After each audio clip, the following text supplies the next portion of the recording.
Maayong buntag sa tanan. Muni ang atong panginabuhi sa atong kapobrehon. Naatay tinanom nga mais, guys.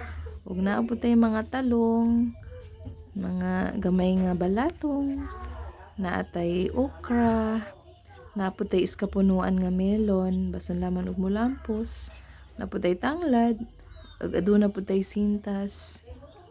So mao kini ang adlaw-adlaw natong pagabuhaton. Magakas na ta guys, kay mabiyaan po ni guys, bali na pong hasula. Taga na pong manubo nga mga sagbot guys. So kinahanglan lang gyud kayod.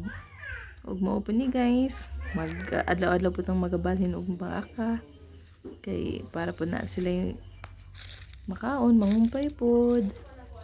Muni atohang lati o gani kinamagulangan ni siya guys.